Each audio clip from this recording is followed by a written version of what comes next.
We're going to be checking in with a live feed of Attorney General Merrick Garland as he has a major announcement coming out of the Department of Justice. We're going to check in with that in a moment. Plus, let's talk about Trump. Let's talk about the subpoena and so much more. So stay with us, folks. We got a lot to talk about here on The Culture, right here on the Black Star Network. Let's go.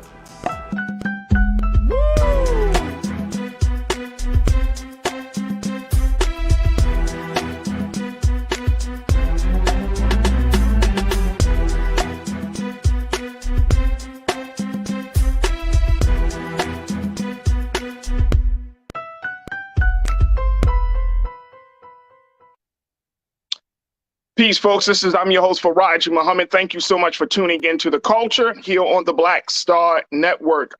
In a moment, we're going to be doing a live feed of Attorney General Merrick Garland, who is going to be taking the podium to talk about some of the latest developments in the Department of Justice. Some people are speculating that it might be surrounding the situation with former President Donald Trump.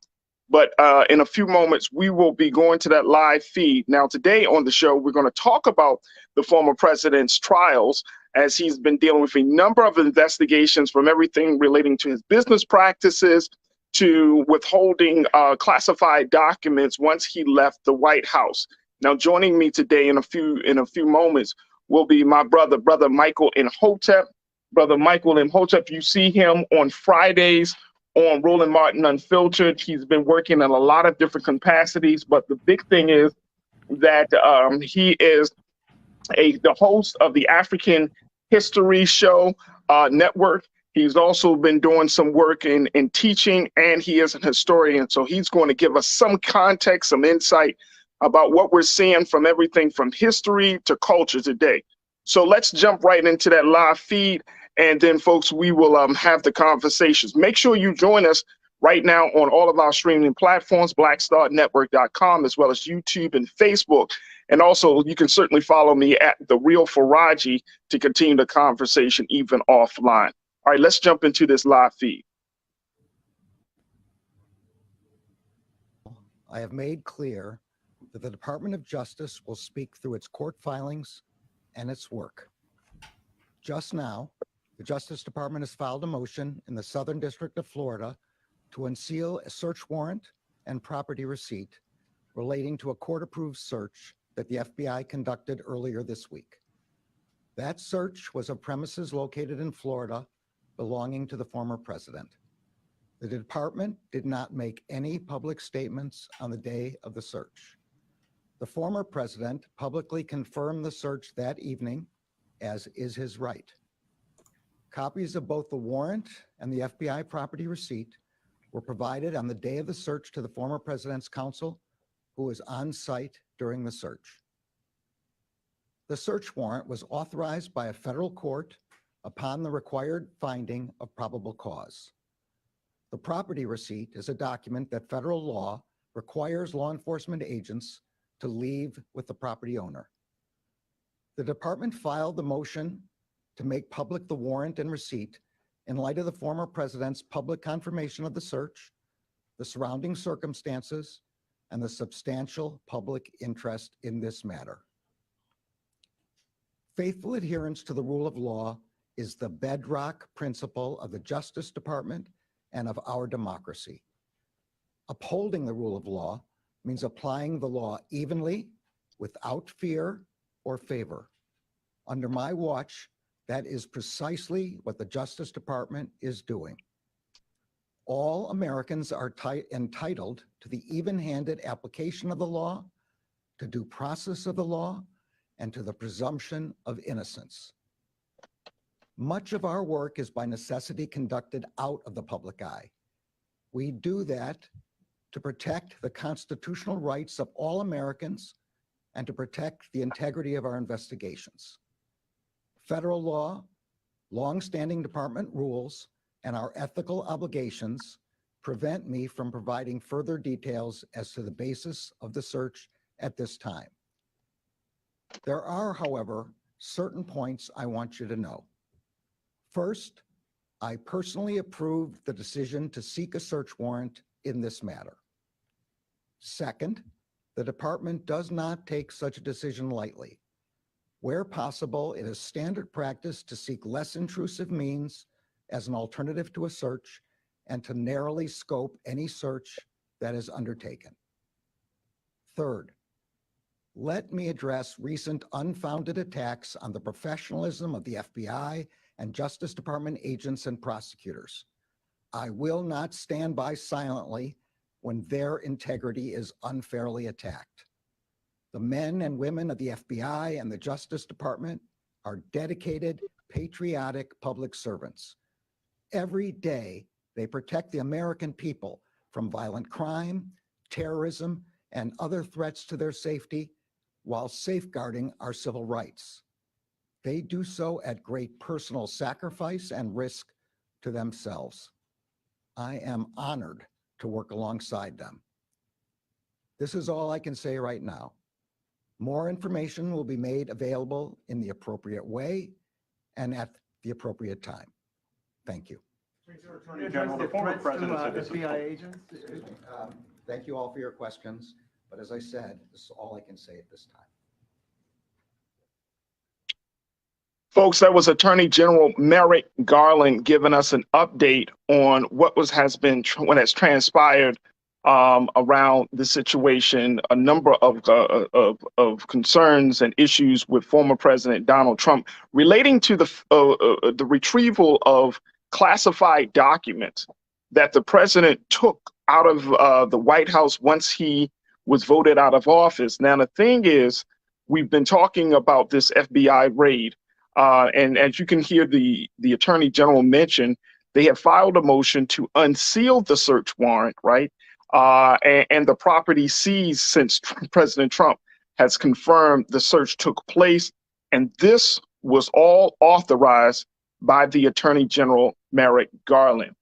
Now, it also came out in the news earlier today that there was a subpoena that was issued to President Trump months ago from the Department of Justice.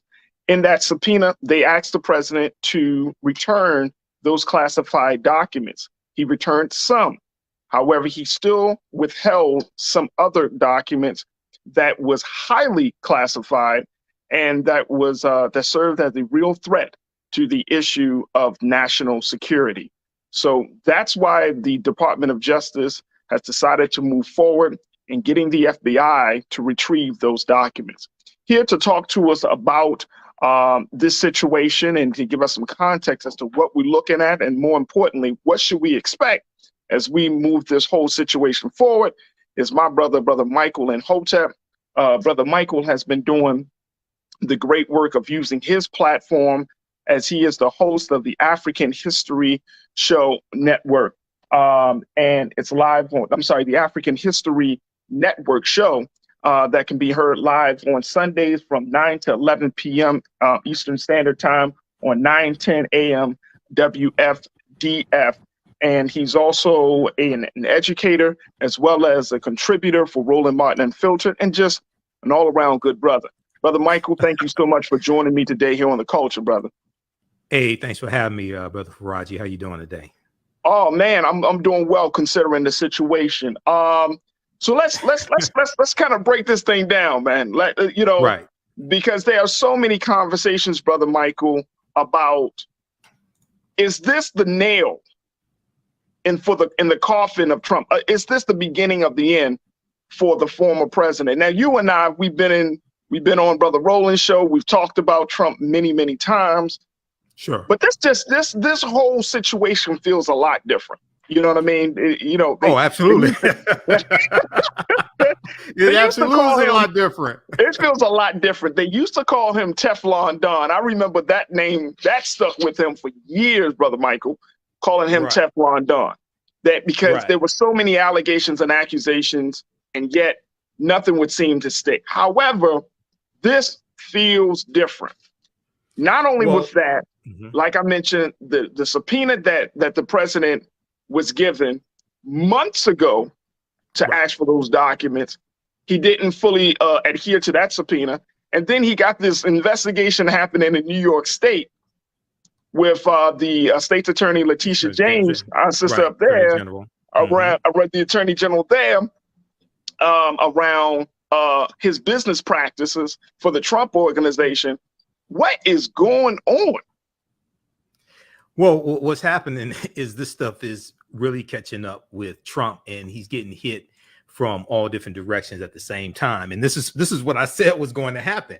I said, you know, first of all, I wasn't sure if he was going to run for re-election, say like a year ago. I wasn't really sure if he was going to run for re-election, number one. And one of the reasons why I said that is because he's going to be hit with so many investigations. You have the January 6th committee, and we see what's coming out of there. And then also you have the Department of Justice doing their investigation as well, which goes even beyond the January 6th committee. You have the subpoena and these classified documents. Now, we found out back during earlier this year, back around February or so, about 15 boxes of classified documents that Donald Trump had in Mar-a-Lago. And they were recovered, but we didn't know that there were still documents that were classified that were not recovered. So we found out that, well, number one, there's an article from NBC News, NBCnews.com from August 9th, which would have been Tuesday, August 9th, 2022. Trump's legal team was in talks with DOJ this spring over records stored at Mar-a-Lago, attorney says. And this goes back to talks between Trump's legal team and the Department of Justice as recently as early June 2022 over these documents. And then we see the reporting from the New York Times today: subpoena preceded search warrant and push to retrieve material from Trump. So, and it was suspected by legal analysts and scholars that the search warrant was, number one, the last resort, because they could not get these classified documents through other means, through a subpoena. Okay, number one. Number two, it's suspected that these classified documents must be very, very important, very, very sensitive, because there's never been an FBI serving a search warrant on a former president's house. This is unprecedented. Okay, and also it's important to understand, and a lot of legal analysts have said this, as well as attorney DeMario Solomon Simmons on Roland Martin Unfiltered a couple of days ago. He said this was not a raid that was conducted on Mar-a-Lago. This was the FBI serving a search warrant. Okay, a raid is when they come in 6 o'clock in the morning, kick down your door, ransack your house, things like this. Okay, this was not a raid. That's the language Donald Trump used to draw sympathy, because he's fundraising on this. Okay, but right. Yeah, but there's a lot more that's going to be coming, because this, as far as we know right now, this search warrant is not connected to the January 6, 2021 insurrection. As far as we know right now, there's still going to be more coming from the DOJ dealing with the January 6 investigation as well. So it's a whole lot coming. We're going to have some very busy news cycles coming. Hey, look, hey, brother Michael, here's the crazy thing about this situation. Like, it's all coming now. Mm-hmm. You know what I'm saying? It's like, hitting it's at the same time. It's same time, bro. Like, and and when you look at how the former president moves, right? Like, he can handle one at a time. You know, I mean, let me tell you, he must be spending, money over money in lawyers to handle all of the investigation. And these aren't just like petty beefs. This is like the federal government. The Republican National Committee is paying his legal fees. He got them to pay his legal fees. So they're paying his legal fees. And, once again, he's strong-arming them. But I think a lot of this is going to implode. So there was a poll taken, I think it was June of this year, where about 50% of Republicans did not want Trump to run for re-election. They're looking at other people like Ron DeSantis, I remember reading Florida, that. Yeah. Yes, sir. Things like this. And then when you have a search warrant like this from the FBI, this is totally unprecedented. Okay, and you're going to have more coming out from the January 6th committee. I don't think it's going to be more Republicans who want Trump to run now. Right. I think this is going to be really negative, especially with him railing against the FBI. Okay, this is supposed to be the party of law and order. Okay, they back the blue until the coup. They back the blue until the coup. So you can't be the party of law and order. Then you're coming out against the FBI. But then this morning on Morning Joe, if you can get this clip, if Roland can get this clip, man, play this on your show.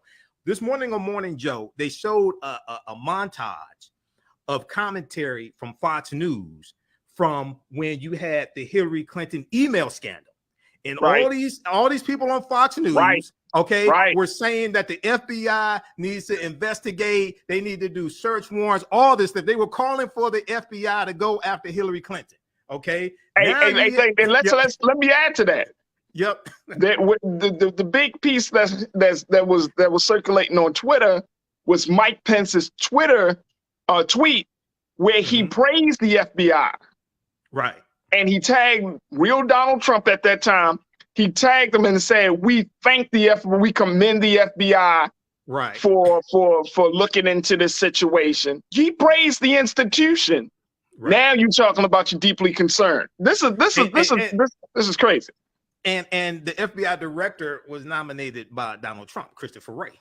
The FBI director was nominated by Donald Trump. Okay, so now you have these commentators on Coup Plotter TV. You have them now railing against the FBI after he did not turn over all the classified documents. And it's important for people to understand the 1978 Presidential Records Act.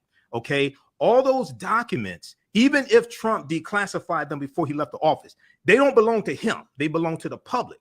He cannot keep those documents. He has to turn them over so they can be properly preserved. So even if he declassified all the documents, which would be problematic, because there's supposed to be a process as you go through to determine. You're supposed to get like some advice on whether you should declassify this or not. Okay, but even if he did declassify all the documents, they don't belong to him. He can't keep them. So he's still in violation of the Presidential Records Act of 1978. Hey, and Brother Michael, what do you make of, and there are a couple of things that you pointed out that that was along the same lines of some things that I pointed out in my show yesterday. But what do you make of Republicans rallying around this president, this man who is such a liability to the party, right? Who is so destructive and really is so antithetical to their interests, in the long term. How they're rallying around this? What do you make of? Because I think I think it's insanity. At this point, there has to be some conversation with the RNC, with some of these leading Republican leadership, and saying, look, this guy is an anchor. He is going to, rather not the anchor. Let me say this: he's the iceberg for this ship. He is going to take us down. Right. Well, what do you make of that, bro? Well, this is how corrupt many of them have become, and how afraid they are of Donald Trump and his thugs, the 3%ers and the Proud Boys and things like this. These domestic terrorists. They're afraid of those people. They're afraid of being attacked on social media. They're afraid. Those who are elected officials are afraid of being primaried. And the other thing is that this is really a pivotal period in history. Now, I was never one of these people who parroted what corporate media said in MSNBC and CNN and said that Democrats were destined to lose the House of Representatives and the U.S. Senate. I never bought into that. The reason why is, one, I studied the Democrats' record, and it's much better than Republicans. What Democrats have been able to get accomplished these 18 months or 19 months or so is much better than Republicans, number one. Number two, the way to frame this 2022 midterm election is not to frame it based upon the past 100 years of midterm elections, where except for 2 years, the party that controls the White House lost seats in the House and the Senate. The way that I frame this as a historian is that this is the first midterm election after an insurrection since the 1866 midterm elections, the year after the Civil War ended. That's the way we need to frame this, because this is what's happened. This is the first time in history that you've ever had a midterm election after a sitting president incited an insurrection to overthrow the government and stay in power. That's never happened before. So the way we need to frame this is not your grandfather's midterm election. This is the first midterm election after an insurrection since the 1866 midterm election after the Civil War. Okay, that's how we need to frame this. And at the top of the ticket is saving the democracy, because when you study, there was an article from Axios.com, but from by Jonathan Swan, and it deals with a radical change, and it deals with Schedule F, and the Schedule F classification, and it deals with the plot of Trump and his cronies, if he takes back control of the White House, is to change the classification of a lot of civil servants so that it makes it easy for him to fire them and replace them with Trump loyalists. You're talking about a rolling coup of the federal government. We haven't seen something like this before. So at the top of the ticket is saving the democracy and making sure that our votes count, our votes are enforced, things like this. Then you have women's reproductive rights, you have voting rights, you have criminal justice reform, you have economic issues, climate change, all things like this. But inflation is not at the top of the ticket.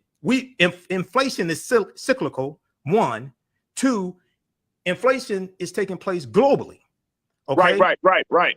Saving the and Brother Michael, yeah, go ahead. And you know what? I'm so happy, brother, that first you're joining me for this big announcement and for this moment to give us some of this context, because I feel like you and I are on the same page in this regard, that there is something intrinsically and fundamentally disturbing. Yes. This and look, I've been trying to wrap my mind around it. I've been reading all these different op-eds and really, and I'm just saying, folks, and I said this before, over these past couple of days, the way that the GOP is moving, it is so against the very nature of the government that is often touted as the system that we all are a part of. It's antithetical to this form of government. Exactly. You can't read the U.S. Constitution, understand the Constitution, and then be a Trump supporter. Not like this. No, you may have voted for Trump in 2016, but you realize, oh no, because there's some Republicans that say, oh no, we can't have him again. But you can't be a diehard Trump supporter and embrace the U.S. Constitution. That means you don't understand what you read. Yeah, that means you don't understand what you read. Absolutely not. You got a guy who incited insurrection to hang the vice president because the vice president would not go along with not certifying electoral college votes, and the vice president does not have the authority based upon the Constitution to do this, and Trump is just making stuff up in the Constitution. I don't think he knows the difference between the Constitution and constipation, to be honest with you. I don't think he's ever read the Constitution. I don't think so either. And so this is what we're going to do. We're going to take a quick pause. When we come back, we're going to continue the conversation. Folks, post your thoughts on our streaming platforms, YouTube, on Facebook. I want to play that. I want to play for you that montage that Brother Michael talked about from Morning Joe. We got it. We're going to play it, and we're going to get to your reactions. Folks, we've been talking about this very, very unprecedented moment of a former president under so much scrutiny, and with the latest announcement coming from Attorney General Merrick Garland. What does that mean to unseal the documents, the search warrant, to have this whole situation go down? We got to talk about it. It's bigger. It's so much bigger than what you, as Brother Michael said, you're talking about democracy is at stake here, folks. And at this moment, we have to figure out how we're going to navigate through this very, very uncertain space. Stay with us. More conversation, more of your thoughts, and a whole lot more as we come forward right here on The Culture on the Black Star Network.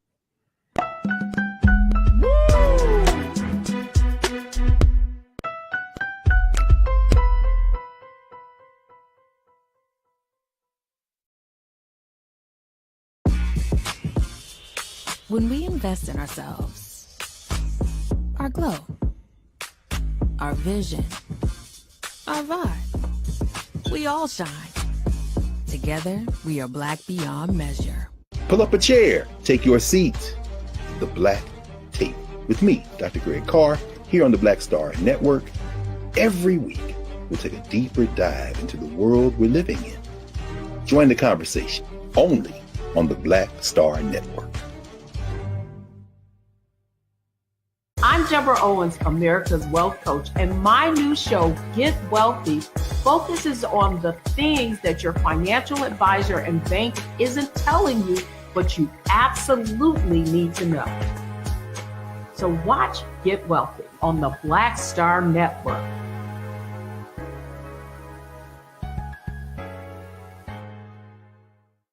When we invest in ourselves, we all shine. Together, we are black beyond. When you talk about blackness and what happens in black culture, we're about covering these things that matter to us, speaking to our issues and concerns. This is a genuine people-powered movement. There's a lot of stuff that we're not getting. You get it, and you spread the word. We wish to plead our own cause. Too long have others spoken for us. We cannot tell our own story if we can't pay for it. This is about covering us. Invest in black-owned media. Your dollars matter.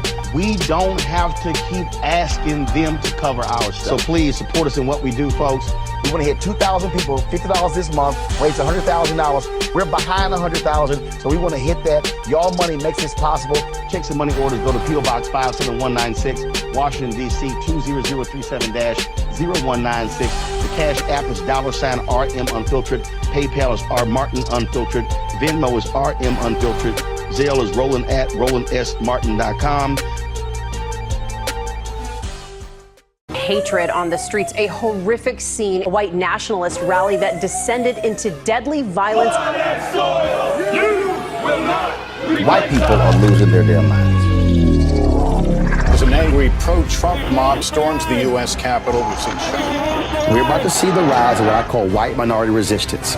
We have seen white folks in this country who simply cannot tolerate black folks voting. I think what we're seeing is the inevitable result of violent denial. This is part of American history. Every time that people of color have made progress, whether real or symbolic, there has been what Carol Anderson at Emory University calls white rage as a backlash. This is the rise of the Proud Boys and the Boogaloo Boys. America, there's going to be more of this. Here's all the Proud Boys, guys. This country is getting increasingly racist in its behaviors and its attitudes because of the fear of white people. The fear that they're taking our jobs, they're taking our resources, they're taking our women. This is white fear.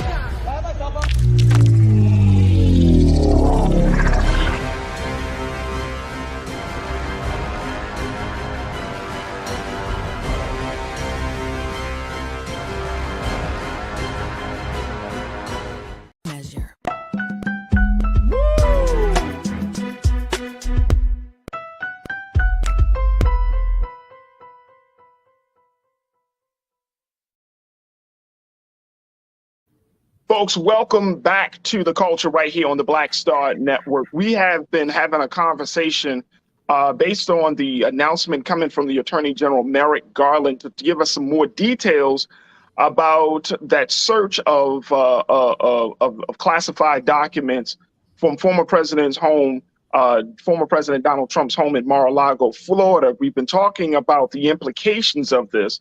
And moreover, what do we expect moving forward as the former president is embroiled in a number of major investigations from the state government to the federal government, and what this all means for democracy. Now, we've been having this great conversation with my brother Michael Imhotep, who is the host of the African History Show Network show, and that you can find. You can definitely download and listen to that show, as well as he is an educator and historian, and he's providing his insight and analysis on this whole situation. But we want to hear from you. I love having my thoughts, your thoughts coming in. So no conversation is complete without you. Make sure you post your comments in the streaming platforms of YouTube, Facebook, and a whole lot more. And of course, make sure you continue to download blackstarnetwork.com, because we want to continue to move this conversation forward as we're having big discussions like this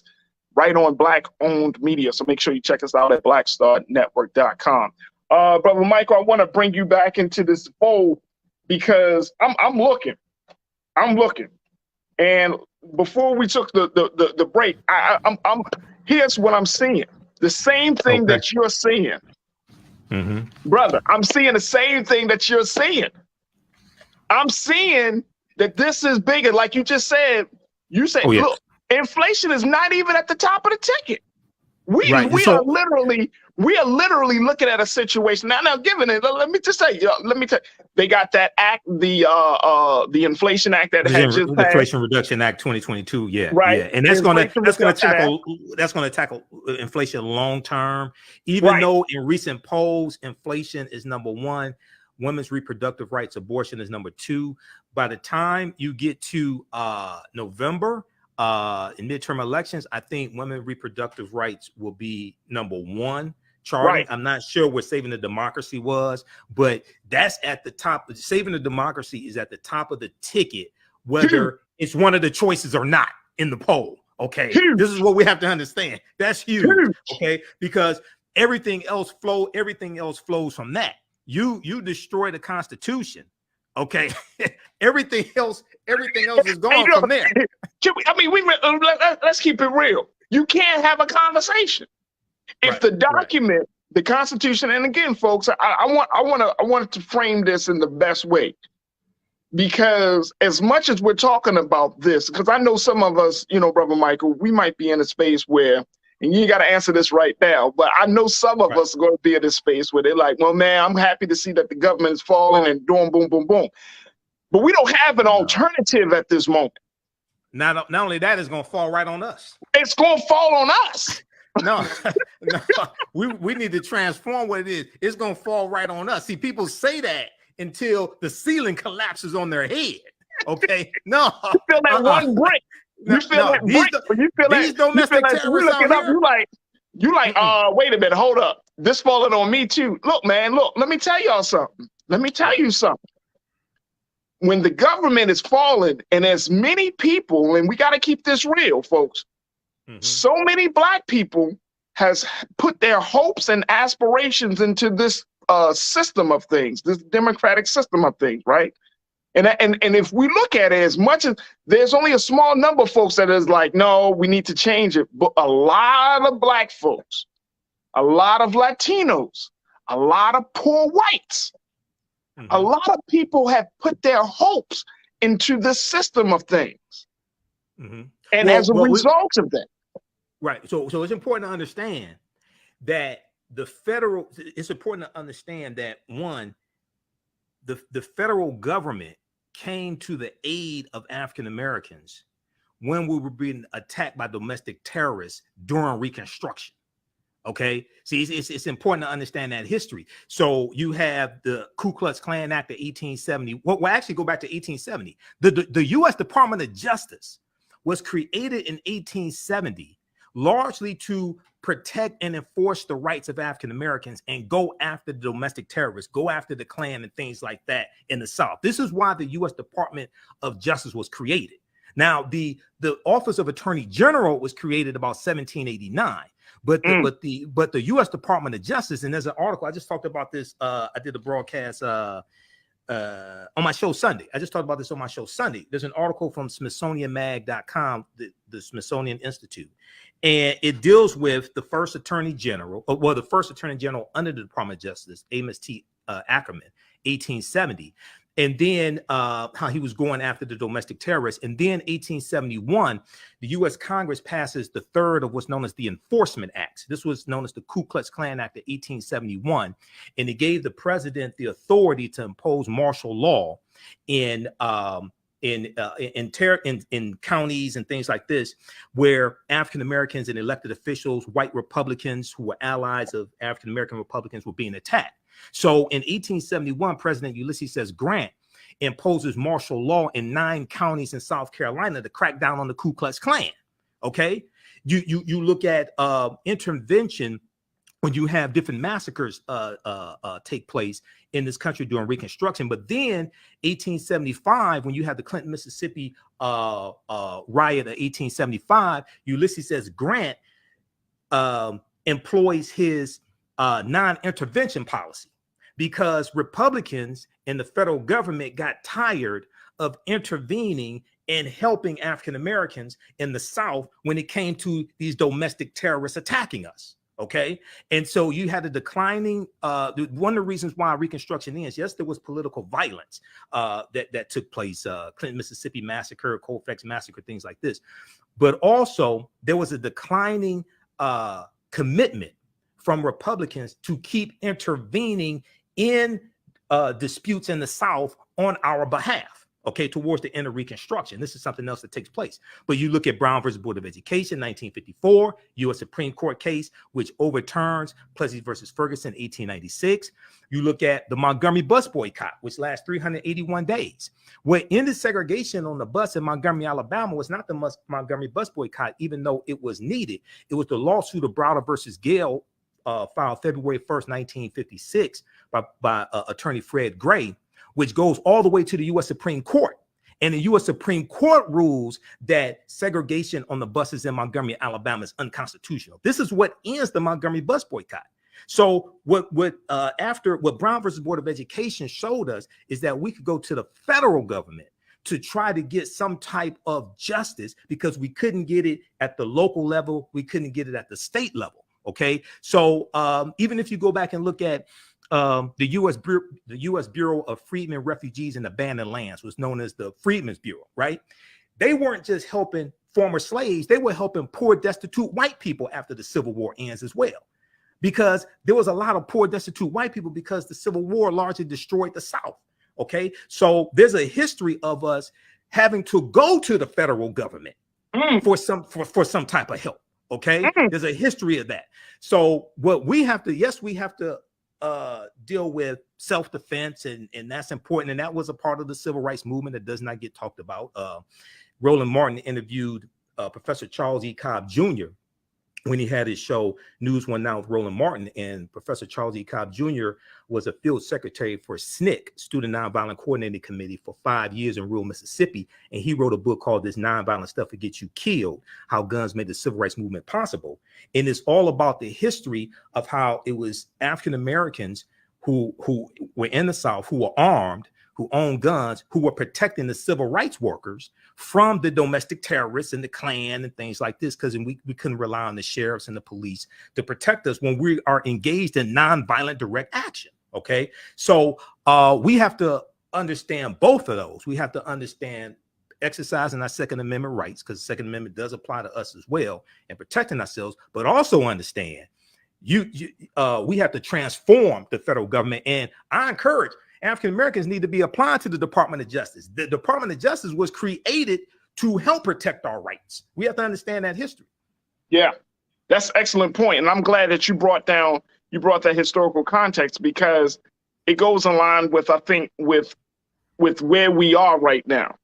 Until we get something of our own, a separate government established, we are going to have to confront the truth, whether we're going to radically reform, radically change this situation, right? Whether it's from the inside out, outside in, or if we say we're going to move on from this whole thing, then we're going to have to start building. Like at this point, folks, and let me just say this, and then we're going to get to some of your thoughts. At this point, the writing is on the wall. This country is going through a major transformational change. Right. Yeah, the writing is on the wall. Democracy is changing. And it speaks volumes about where we are. All right, let me just do this. Hey, King Keenan, let's post. I want to show people that montage you talked about, Brother Michael, from Morning Joe. Take a look at this as the now again, folks, keep this in mind. The Republicans that have talked bad about the Department of Justice, talk bad about the FBI, talk bad about these institutions, but they were just praising them like yesterday. Check this out.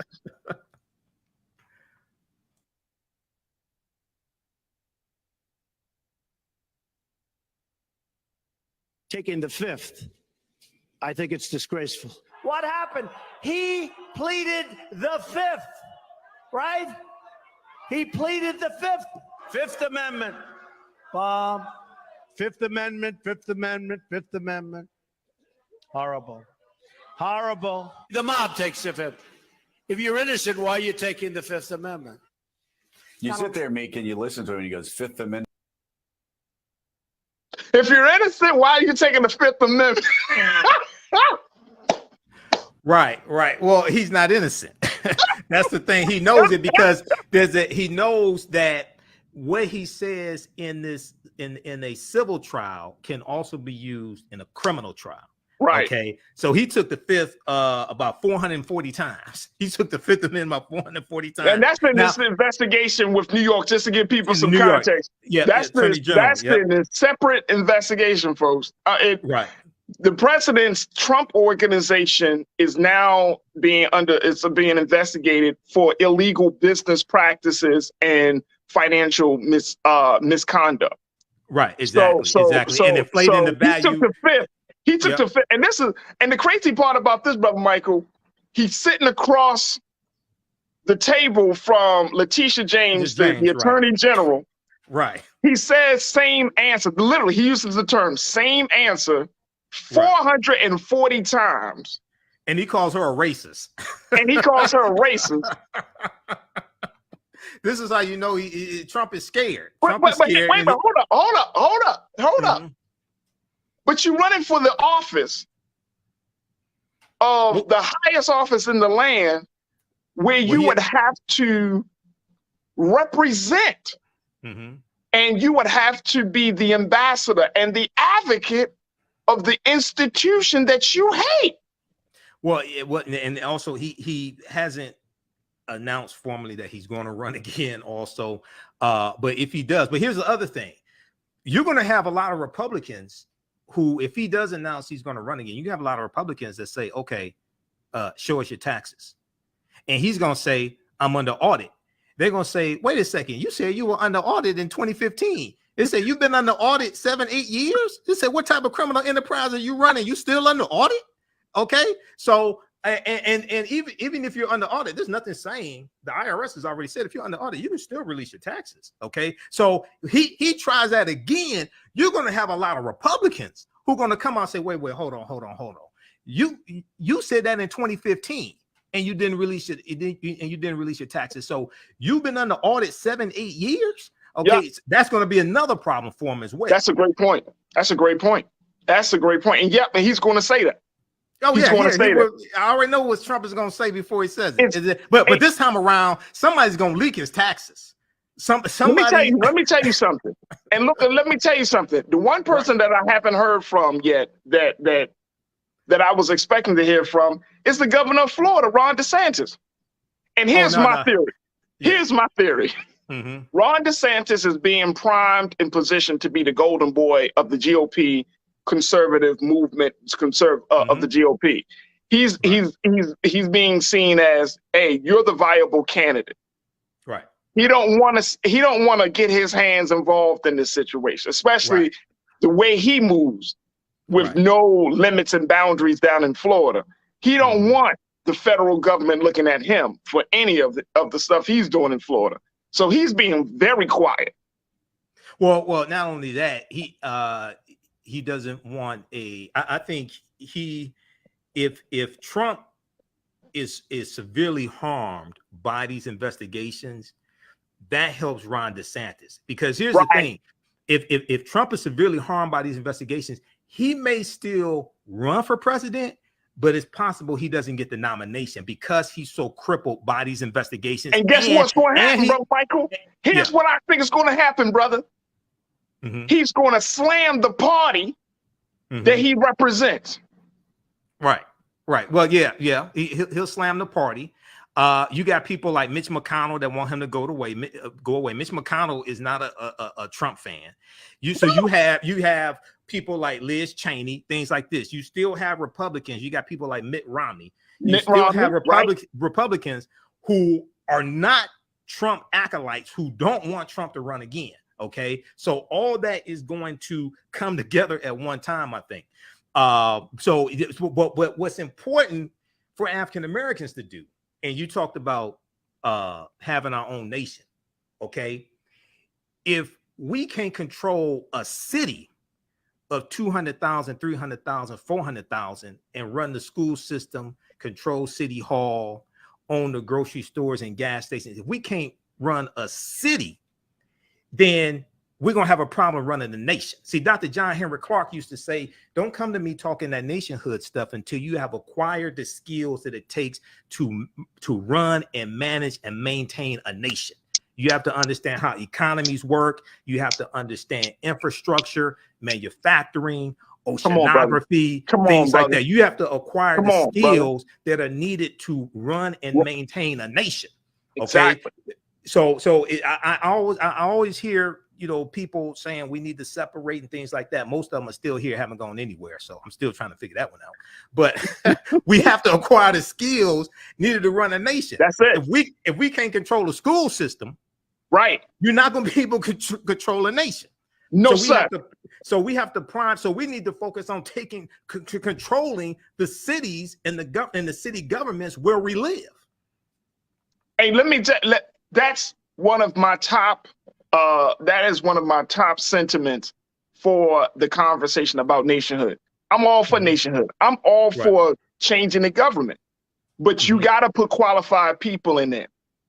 You got to put people. You do have to study political science. I'm literally just saying that, bro. Thinking of that.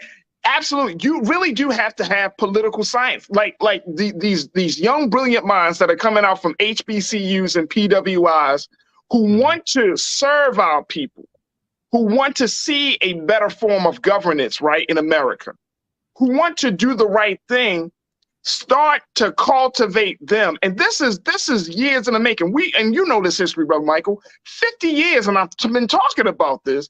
But when we had that great political convention in 1972 in Gary, Indiana, that is the beginning. That was the beginning of a situation where, we've produced some of the great political leaders like a Jesse Jackson or Al Sharpton or Miri Baraka. But when we're talking about, there is no formidable pipeline of political leadership, Black political leadership, that when you come out of college, we're going to bring you through this pipeline. We bring you through maybe a nonprofit, or we bring you through a civil rights organization. And then you bring your skills and you understand. We'll put you in in an economic space, or we'll put you in the school system, learn how to run these systems, right? And then prime you, as you said, prime you to run cities, to run states, getting you ready to understand that there's no pipeline for that. And look, leadership is not developed in a vacuum. Right. It has to go through a pipeline. It has to be cultivated. And I think that is one of the key things that we have been missing from this whole process. I want to make sure we get to our watchers. And folks, thank y'all for checking in. So many of new watchers, and I am very, very happy and welcome you to the culture here and to the culture, our online culture crew. Let's go to Me First. Me First, you posted this. People don't realize these records were actually stolen and not legally taken. Right. Exactly. The president can't take those with him. The Presidential Records Act of 1978 was instituted after Richard Nixon resigned from office, and the feds executed the search warrant on Mar-a-Lago on the anniversary of Richard Nixon announcing he was leaving the White House as well. Okay, so that's a coincidence. Yeah. Okay. Yeah. But those records do not belong to the president. Even if he declassified them, they belong to the American people, and if they're not declassified, they're sensitive records. So he does not own them at all. So he can't take them with him. Absolutely. Not at all. Not at all. Janae, you said, Michael, can he really run? Why are we floating this rumor? We should be saying he's going to jail. Let that be the slogan. Well, we hope he goes to jail, but it's not going to be in the next year or so. So that's going to take some time. Even if he was indicted today, the trial probably wouldn't be for another year. So right. And then you have to get a conviction. You have to have a jury of 12 that conviction. So hopefully he goes to prison, but we have to make sure that we vote. Okay, and vote all these coup plotters out of office and make sure Donald Trump does not get elected as president ever again. Absolutely, or any elected absolutely. office as far as that goes. Absolutely. Me first, Janae, thank y'all so much for your comments. Mingley, Natasha, Serge, always good to hear from you. You said these Trump supporters about to go nuts. They already going nuts. They already going nuts. And he's trying to frame the conversation. They are already going nuts. Let me just share with you what the former president had to say. Because, you know, of course, they're trying to frame the conversation, Brother Michael, where he's trying to frame it where it looks like it's an attack on him versus the fact. And I want to make sure, okay, let me just share this with you. This is what President Trump, he just put this out a few moments ago to the Merrick Garland Attorney General's news conference. He said, quote, "I continue to ask, what happened to the 33 million pages of documents taken to Chicago by President Obama? The fake news media refuses to talk about that. They want it canceled." What the hell are you talking about, sir? 33 million documents. Where would you put 33 million pages of documents taken to Chicago by President Obama? Come on, what the hell are you talking about, man? I don't know. What? Hey, Brother Michael, this thing getting to him so bad, he disconnected from reality. I mean, real talk. Yeah, I don't know what he's talking about, where he got that information from, but I do know that he increased the penalty to, I think, 5 years in prison for mishandling classified documents and things like this when he was in office after the Hillary Clinton email scandal. So he could get caught up by a policy he put in place. He increased the penalty for mishandling classified documents, things like that. So but what I really want people to understand, getting back to your point about a political infrastructure, this is something that I've been talking about, and I teach a concept called political self-defense as well. We have to have an internal infrastructure that educates African Americans politically, economically, historically, and on law, that's independent of a Republican or Democratic party. Okay, I'm neither Democrat nor Republican, but I sure as hell ain't stupid. I do study policy in at least at the federal level. Democrats' policies are much better than Republicans, but we have to have an internal infrastructure that educates us on these topics. We cannot wait on a political party to come educate us on why the midterm elections are important or the issues in the midterm elections. We cannot wait on that. Okay, we have to understand what's at stake and take the fight to them as well, and educate our people, mobilize our people. And I'm all for it. You know, we should have the Democratic Party should put money in the community and outreach and all that stuff. Too much is at stake to wait on them to do the right thing. Okay, no doubt. We have to educate our people. And one of the things I encourage people to do, and I talk about this on Roland's show, go to whitehouse.gov. Whitehouse.gov is a really, really good resource. It's the official website of the White House, number one. All the press releases, fact sheets, all that stuff is at whitehouse.gov. And they have a 19-page document there that shows how the policies of the Biden-Harris administration are benefiting the African-American community. And I'll find it here in just a second. So you can go ahead. Sure. Let's take some more comments really quickly. Let's go back to the comments very quickly. Brother O. Sampson. You say, can we just take this Trump down already? Jeez. Yeah. Well, let me tell you why. Hey, look. I don't know about y'all. I want to see. In the name of my man, in the words of my man, Franklin Saint, brick by brick. I want to see it fall brick by brick. Oh yeah, absolutely. Brick by brick. Well, it's happening. I want to see orange toupee hair by orange toupee hair. Right. Well, look, man, I want to see. But here's the thing, though. Here's the thing. As much as we can, and I'm not trying to make light of the situation because there's still so much at stake, and this is why it's not just about one man, folks. Exactly. Please, let's not get into a space and say if Trump is out, because this is the narrative that I think the Democrats are going to take on to, that if we get Trump out, we can go back to business as usual. The system needed to be uprooted and disturbed and shaken. The system needed to do this, to go through this process, right? We need to have we use the term reckoning right now to talk about the race issues in this country. But if you define the term reckoning, it talks about a universal change, the reckoning, the system, the way that the government is structured in this country. It needs to go through a purification process. We need a thorough reconstruction. We need a thorough reconstruction. It needs to go through a reckoning where we can see the loopholes, the fallacies, the cracks in the foundation, because there are so many different people in this country. There's so many interests in this country. So for me, I want us to go through this, right? We got to go through this in the best way that we can. That's going to protect our interests and our rights. But look, I'm not mad that we're going through this, because enough is enough. Yeah, we can't keep going through. We can't keep the poor, the middle class. We can't keep holding up the weight of the corrupt decisions made by the rich, not all, but most, by the rich. We can't keep carrying corporations on our backs. Right. We just can't keep doing this. Go ahead, brother.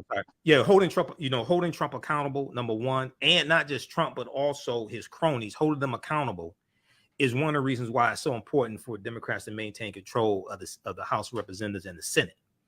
Number one. Number two, the transformational policies. You look at the $1.9 trillion American Rescue Plan that provided funding for schools to open back up and paid for hiring more teachers and having smaller classrooms. There was $46.5 billion for rental assistance for renters as well as landlords. There was stimulus money. There was the $4 billion in debt forgiveness for African-American farmers, Latino farmers, and Asian American farmers, Native American farmers. Now, even though you had lawsuits from white farmers who were jealous, and that's being blocked and tied up in court, no Republicans in the House or the Senate voted for the American Rescue Plan. It's important for people to understand this. When it came time to rescue America from COVID-19, rescue the economy, open schools back up, no Republicans voted for that bill. Okay. Also, no Republicans in the House voted for the George Floyd Justice and Policing Act, which passed the House of Representatives in August. It passed the House of Representatives, I think it was March of 2021 by a vote of 220 to 212. And it was blocked in the Senate by a Black Republican, Senator Tim Scott, who lied about what the sticking point was. Okay. So if you read the document at whitehouse.gov, the Biden-Harris administration advances equity and opportunity for Black people and communities across the country. And I posted the link here. Maybe when we come back from the break, they can pull it up so people can see that. This is a 19-page document. If you read this, this shows you directly how these policies are helping African Americans. Most of the stuff you won't see on MSNBC or CNN. Look, we got to take a quick pause. When we move forward, folks, let's continue this conversation. There's so many people and so many dynamics to this thing.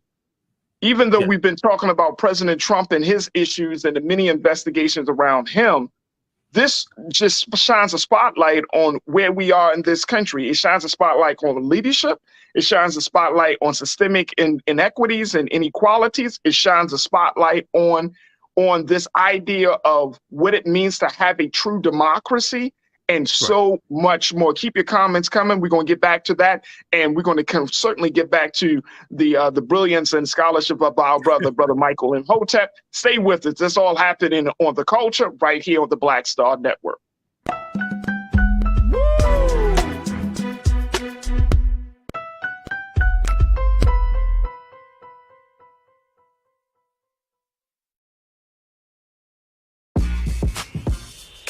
When we invest in ourselves, our glow, our vision, our vibe, we all shine. Together, we are black beyond measure. Pull up a chair, take your seat. The Black Tape with me, Dr. Greg Carr, here on the Black Star Network. Every week, we'll take a deeper dive into the world we're living in. Join the conversation only on the Black Star Network. I'm Deborah Owens, America's Wealth Coach, and my new show, Get Wealthy, focuses on the things that your financial advisor and bank isn't telling you, but you absolutely need to know. So watch Get Wealthy on the Black Star Network.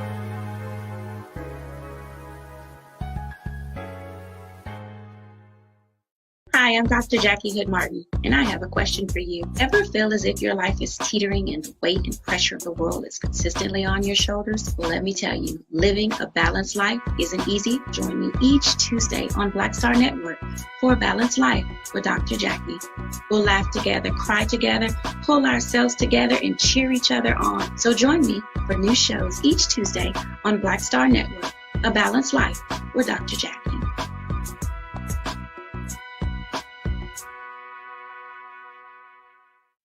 When we invest in ourselves, we all shine. Together, we are black beyond measure. When you talk about blackness and what happens in black culture, we're about covering these things that matter to us, speaking to our issues and concerns. This is a genuine people-powered movement. There's a lot of stuff that we're not getting. You get it, and you spread the word. We wish to plead our own cause. Too long have others spoken for us. We cannot tell our own story if we can't pay for it. This is about covering us. Invest in black-owned media. Your dollars matter. We don't have to keep asking them to cover our stuff. So please support us in what we do, folks. We want to hit 2,000 people, $50 this month, raise $100,000. We're behind 100,000, so we want to hit that. Y'all money makes this possible. Check some money orders. Go to P.O. Box 57196, Washington, D.C. 20037-0196. The Cash App is $RM Unfiltered. PayPal is R Martin Unfiltered. Venmo is RM Unfiltered. Zelle is Roland at RolandSMartin.com. Hatred on the streets, a horrific scene, a white nationalist rally that descended into deadly violence. White people are losing their damn minds.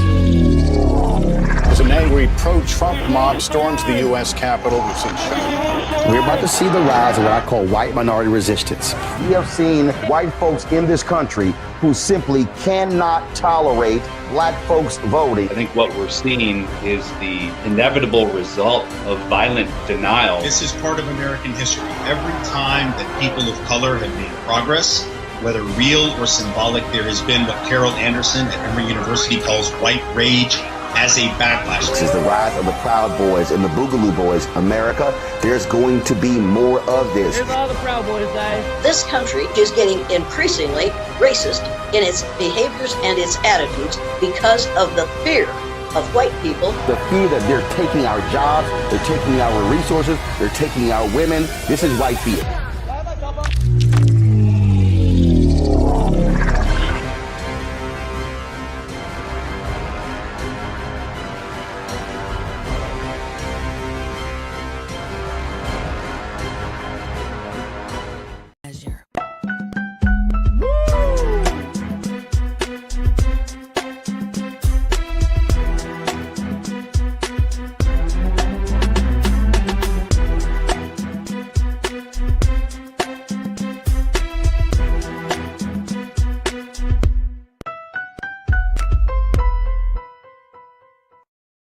right, folks, welcome to the second hour of The Culture right here on the Black Star Network. Thank you so much for checking us out and tuning in to the very, very lively and I would say historically rooted conversation that we're having right now to talk about some of the big developments in the investigation of former President Donald Trump and his taking of classified documents and the retrieval of those documents coming from the Department of Justice and the FBI.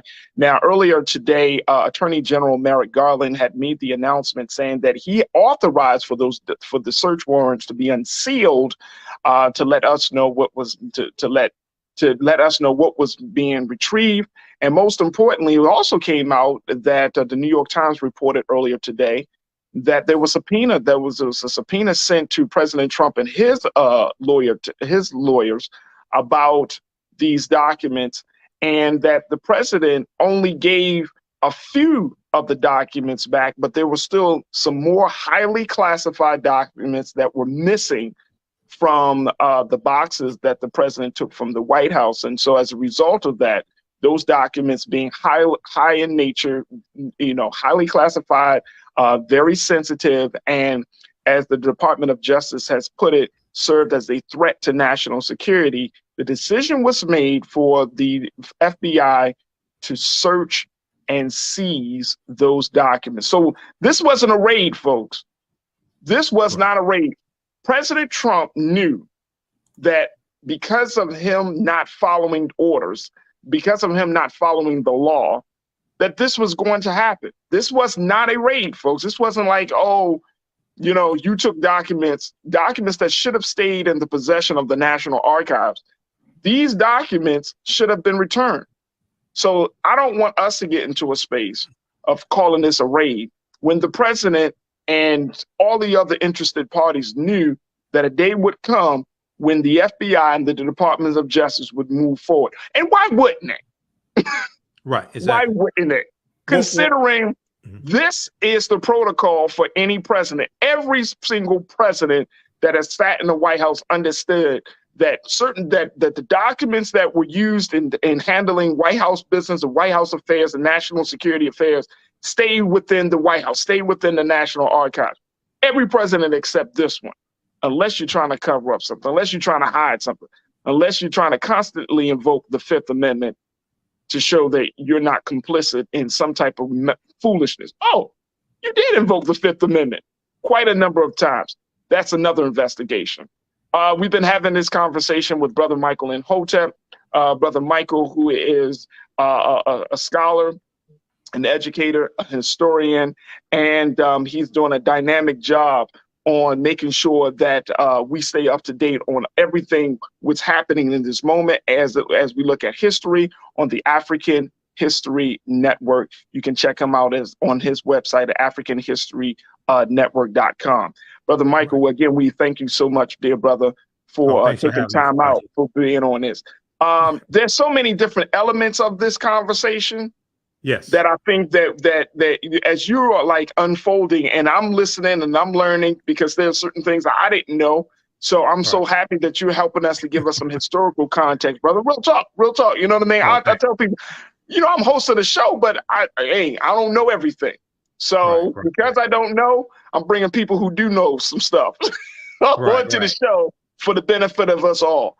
But I want to get back to some of the comments because people, Brother Michael, are really starting to see and we're really having some very, very more important conversations in our community about the state of our government. And I think that this is healthy. Right. And like you said, we should, brother. We really, really should. Nisa, always good to hear from you. Nisa, 1971, you say, this is the republic designed by rich white men for rich white men. The democracy we all imagine we live in does not exist per se. We can create one, but let's not be disillusioned about today's issues. Yeah, I think that's the point that I think that's what you and I are working on trying to do, to trying to break us out of this illusion that this system, as we speak of it right now, is a system that we can continue to put our hopes and aspirations in. That Well, we this have to system, transform we it. got to Yeah. recognize that this system is falling. Yeah, it has to be transformed. First thing we should do is read the U.S. Constitution, because that's the foundation. Because a lot of us don't understand the Constitution, haven't read it. There was a article from CBS News.com from January 19th, 2021, which was the day before Joe Biden and Kamala Harris were sworn into office, and it deals with how most Americans don't know what's in the U.S. Constitution, don't understand the U.S. Constitution, don't know simple things like how many seats are in the U.S. House of Representatives, different things like this. Okay, 435 seats in the U.S. House of Representatives, and that's based upon the last census, which determines how many seats in the House of Representatives each state has. That comes from the census. First census taken in 1790. It was the U.S. Constitution that created the U.S. Census. Okay, so. And it talked about how this could be catastrophic for society, because you have a lack of understanding of civics, and what happens is the elite always manipulate the poor, ignorant masses. The elite always manipulates the poor, ignorant masses, and this is what we saw January 6, 2021. We saw domestic terrorists incited by the traitor-in-chief Benedict Donald sent to the U.S. Capitol building, and they said we were invited by the President of the United States. First of all, the U.S. Capitol building is not the president's building. The White House is the president's building. He can't invite you to the U.S. Capitol building. That's a separate branch of the federal government. That's the legislative branch. That's Schoolhouse Rock. I'm a bill on Capitol Hill. That's just basic misunderstanding of the U.S. Constitution and the powers of the executive branch of government and the legislative branch of government. And now a lot of these dumbasses are catching cases. There have been about 850 of those domestic terrorists who've been arrested and charged, and they're being prosecuted now. If they understood the U.S. Constitution, they would understand the vice president does not have the authority to throw out electoral college votes that have been certified by the electoral college. If so, Vice President Joe Biden would have done so when he presided over the certifying of the electoral college votes, the 306 electoral college votes that Donald Trump won. He would have thrown those out. Right. Okay. Great point. This is just basic misunderstanding of civics. Right. So this is why African Americans, why we have to understand what I call political self-defense. And politics is the legal distribution of scarce wealth, power, and resources, and the writing of laws, statutes, ordinances, amendments, and treaties, their adoption, interpretation, and enforcement. And politics impacts economics, okay, as well. Politics shapes the economy and the laws that your Black-owned business operates within and has to navigate through. Okay, so all this comes together, but the foundation is African history and culture. And this gives us our VIPs, our values, our interests, and our principles, our self-esteem, self-development, self-worth. And this teaches us how to engage in economics, how to engage in politics. So we have to have a synthesis of all three of these, as two of my teachers, Professor James Small and Dr. Leonard Jeffries, correctly teaches us. Absolutely. Absolutely. Let's go back to the comments. Jawan Yvette. Jawan, you said, I keep saying this midterm is all hands on deck. We have to come out in 2020 numbers or more. Yeah, I think so. But here's the thing about the whole voting thing for the midterm. The thing is, we have to come out on all hands on deck. But I think we need to be really intentional, folks. We're seeing what's at stake here, right? And if you are in your respective districts, states, and all of those places, and you haven't, like, for example, you haven't had your primary just yet, and your primary is coming up. Like, be intentional. Like, it can't just be the vote thing. Like, oh, we just need to vote. I mean, come on, folks. It just can't be. It's got to be. Okay, how are we going to put some money into behind our vote? It's got to be. What are the policies that we're going to be pushing? We're not. No. We're setting the agenda. Don't let somebody come in front of you and just be like, we want better schools, better roads, and we're going to lower crime. And it's like, okay, who doesn't want those things, right? So, Right. I mean, be very intentional about what is it that you want your representative, your elected official to do. You come to them with your ideas, your issues. Don't just your agenda. don't. Yeah, I mean, it becomes sad because we're going to keep going down this vicious circle of like, all right, so let's vote somebody else in, and then if they mess up, they screw up, and we're like, okay, we just vote somebody. Like, come on, man. Like, the system is going through, as you mentioned, Brother Michael, has to be transformed. This system is going through a transformational change, and we're still using antiquated, outdated tools to bring about that change. Right. Now, the system is already changing. Yeah, but you know, that's like you. Go ahead, brother. Yeah, this is why it's important to understand local politics, because Republicans are better at messaging and teaching about local politics, city, county, and state government. And this is why when you look at, for instance, how they've manipulated critical race theory, and they've refashioned what critical race theory is, and they have created this umbrella that they mislabel critical race theory, and it deals with all the things, conversations that they don't like about race, racism, white supremacy, the history of slavery, things like this. So they put it all underneath this umbrella of critical race theory, and then they have their various nonprofit organizations and things like this to educate white parents on how to organize and run for school board offices, run for school board positions, show up to school board meetings, start promoting banning books, things like this, create these culture wars. And that it evolved partly out of the fight dealing with COVID-19 requirements and restrictions in the schools. And then it evolved to banning books. It evolved to attacking critical race theory, fueled by Fox News. Okay, there was a 16. Everybody should read this. There was a 16-page.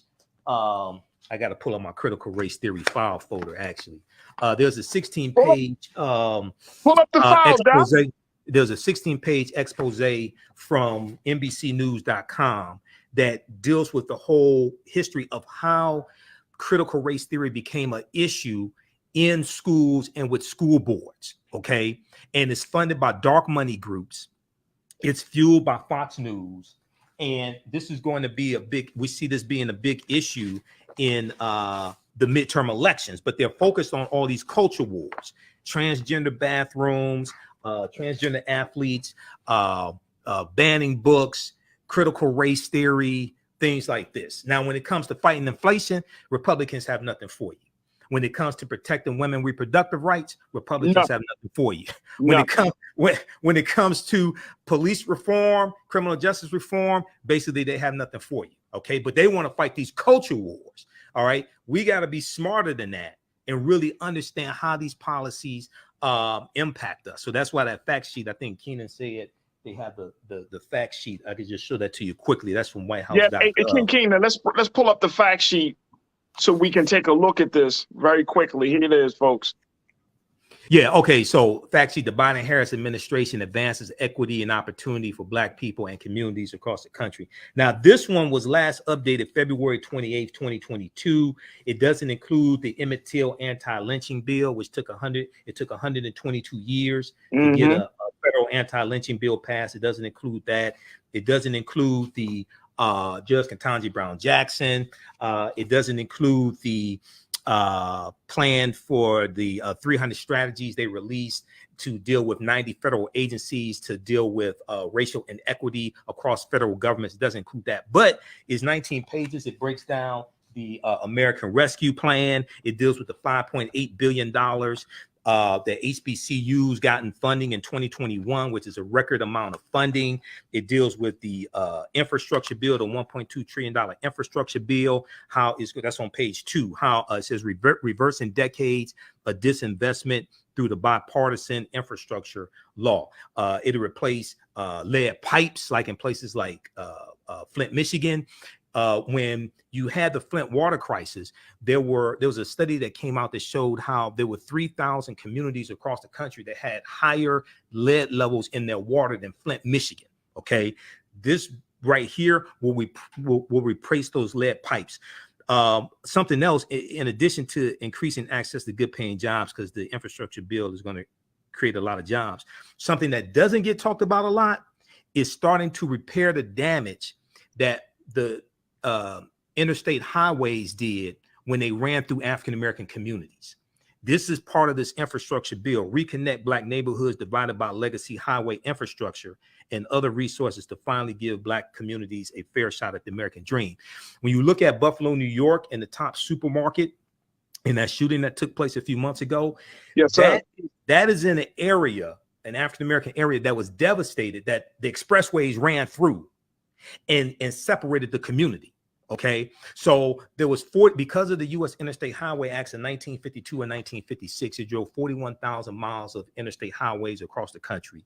They ran through about 1,600 African-American communities, wiped out a lot of our businesses, wiped out homes that we own, things like this. And we're still feeling the effect of that. The infrastructure bill helps to start that repairing of that process. So read this here. It goes through category by category. It talks about helping African-American farmers. It talks about saving African-American owned land, things like this. And this is just basically the first year, because they came into office January 20th, 2022. So this basically just deals with the first year. There's still a lot of other things they've accomplished that's not in this document. Absolutely.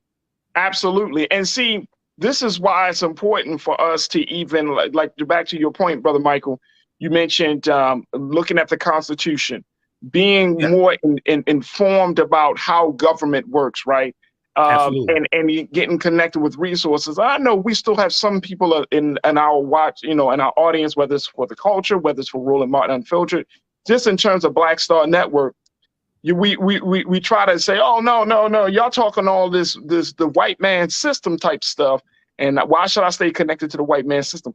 Because it's in the system that we live in. Don't use the white man's money then. don't use the white man's money then. And this is no shade on those that are fighting to establish other systems and other ways on how to deal with things. But we got to look at the reality for what it currently is, not what we hope for it to be. The fact is, we are a part of this system.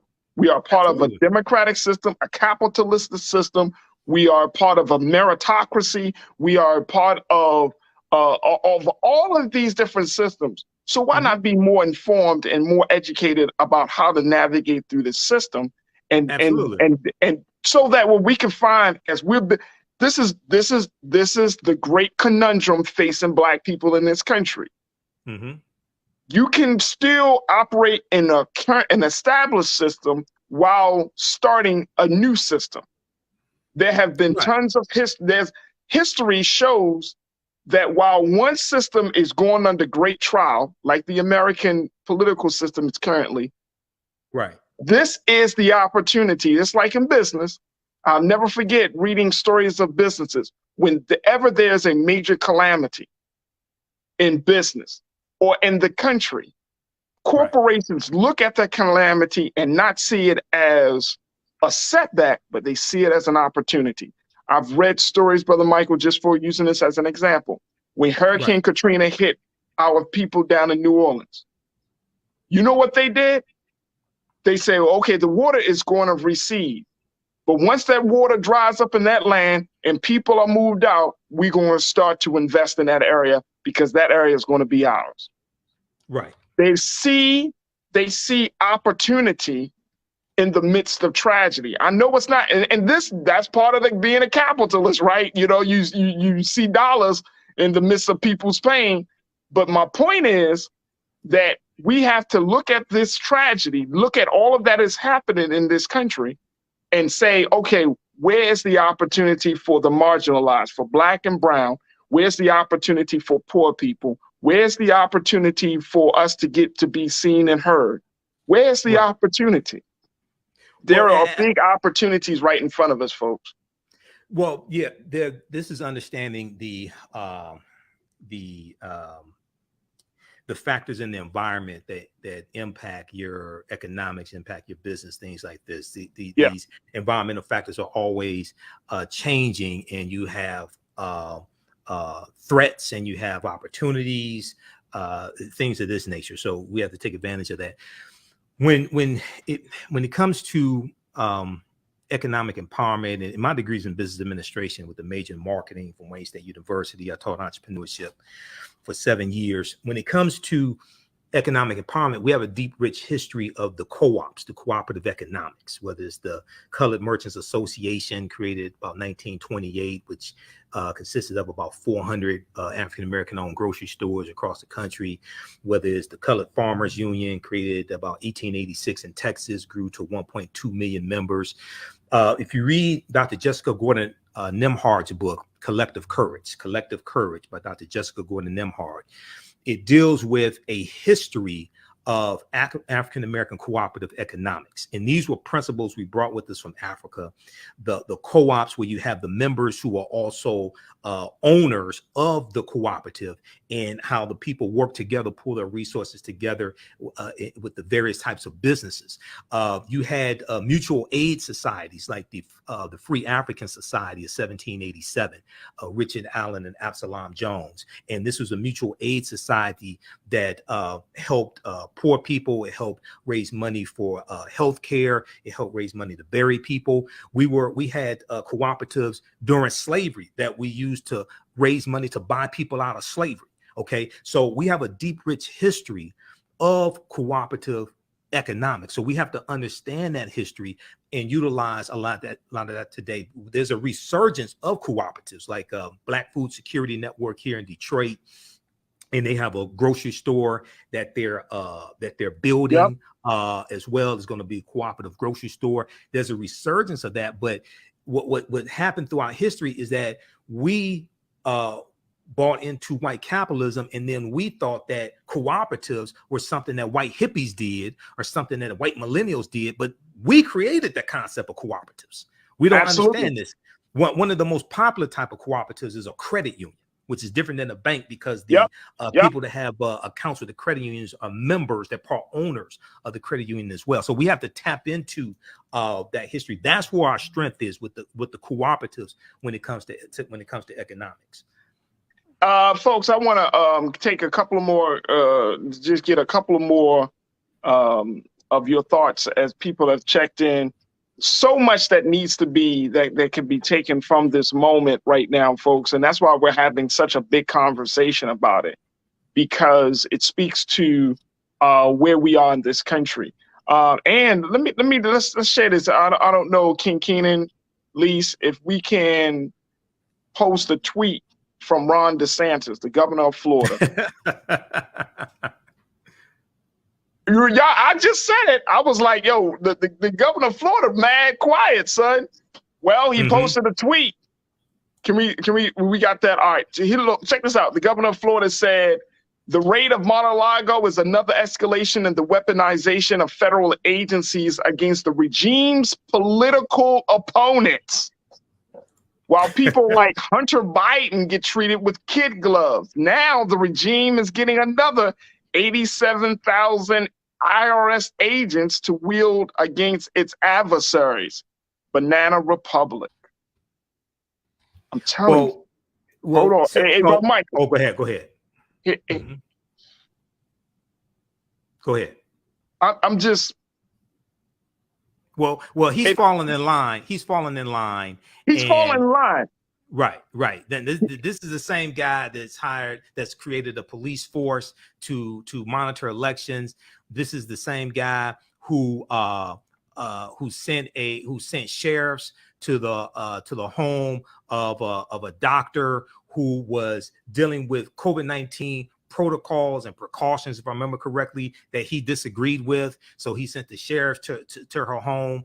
You know, so this is more of these Republican talking points that were supposed to be the party. They were supposed to be the party of law and order.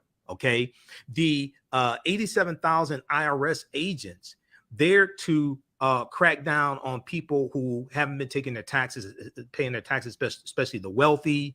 Go after some of these people who were stealing money from the PPP money, things like this. And the IRS has been understaffed. Okay, it'll help process refunds faster, things like this. So when you hear the party of law and order not want more IRS agents, when you hear them talking, he calls this a raid. That one, number one, it wasn't a raid. It wasn't a raid. Number two, they're getting back classified documents that Donald Trump did not give up. Michael, this is the part, folks. This is the part that I just don't get, and this is why it's destructive. Listen to the language of the governor. Right. Regime. Right. Weaponization. Right. Let's put this back up here. I want us to do this, man, because this is going to get ugly, folks. Listen to the language. The weaponization of federal agencies against the regime's political opponents. It's designed to be inflammatory and incite a lot of the coup plotters, incite a lot of these domestic terrorists. And you know what's just going to incite, Brother Michael?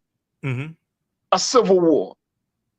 A civil war. It could lead to that, but I don't think it's going to turn out the way they think it's going to turn out. No, that's what I'm saying. I'm just saying it's not going to turn out to right.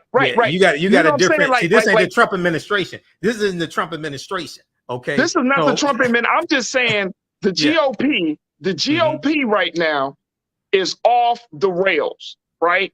And if they don't get themselves together, this shit is going to go bad very quickly. Right. Well, that's what I'm saying. That's all I'm saying. Well, you use this language, bro. You know, as you know it, and I know we study communications. We understand the power of words. You start to use certain language like regimes, weaponization, and you're going to look. I know. I was watching this documentary, and they were talking about domestic terrorists. How many different groups of domestic terrorists are currently in this country? Thousands upon thousands, right?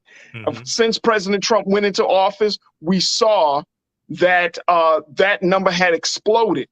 Domestic terrorism, I'm talking about those white men, those militias and those groups, right? Proud Boys, Oath Keepers, and all of these guys, people often kind of put them in the context of, oh, these guys hate race. No. These guys hate government. These guys they hate they hate government until they need government, until there's a tornado. That's what I'm saying. They hate government. A lot of them hate race also, but they hate government until they need the government. That's what I'm saying, that this is an like the whole militia. And I was listening to a podcast about this, and I can't remember the podcast off the top of my head, but they were talking about the history of some of these militias, and they're anti-government. Well, that's the part I don't understand. Like, why are you speaking to a sentiment that is not in support of where you are? Well, one of the reasons why is because when they say they're anti-government, one of them has to do with the government, historically, the federal government helping African Americans. Number one. Number two, it has to do with the fight between the federal government and states' rights, which goes back to the U.S. Civil War and the Reconstruction era. All this is a continuation of the Civil War Reconstruction. This is what this really is. When you hear them talking about, especially these southern states, these former Confederate states, talking more about states' rights, they were infuriated by the 1964 Civil Rights Act, which changed the lives of a lot of these southern segregationists. They were infuriated by the 1965 Voting Rights Act.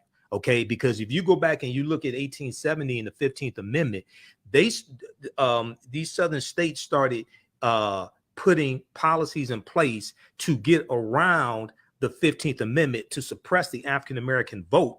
And this is right around 1870 that they start having felony disenfranchisement, meaning that they start passing laws where you lose your voting rights if you have a felony conviction.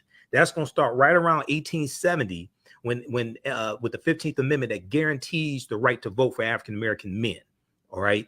And then when we go and we look at what happens, Florida was the first state where Ron DeSantis is. Florida was the first state to have poll taxes in 1889, which means you had to pay a tax to register to vote.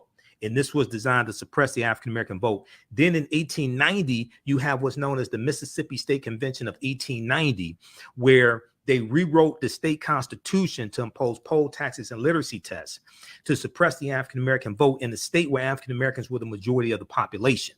The white man that presided over the state convention, his name was Solomon Saladin Calhoun. He was a white county judge, and he said, we came here to exclude the Negro.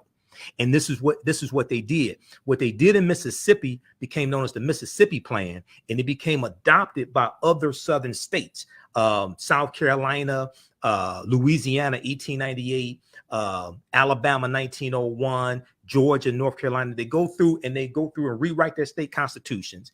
Louisiana institutes the grandfather clause in 1898, which states that if your grandfather could not vote prior to 1867, that means you can't vote.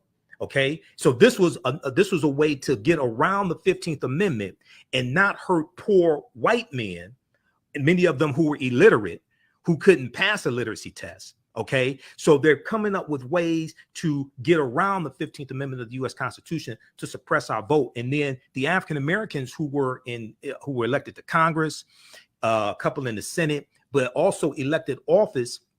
Because during Reconstruction, there's about 2,000 African-American men that get elected to public office during Reconstruction. The majority of the state legislature in South Carolina were African-American men. Okay. Most of them all get wiped out, get knocked out of office because our vote is suppressed.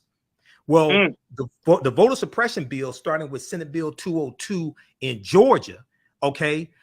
What Georgia did with Senate Bill 202 is being copied by these other states, but this is being funded and crafted by one of the groups is Heritage Action for America, which is the sister organization to the Heritage Foundation. Heritage Action for America and Jessica Anderson, who's their executive director, got caught on tape. She was speaking to a group of donors in Arizona. MotherJones.com exposed this and released the recording.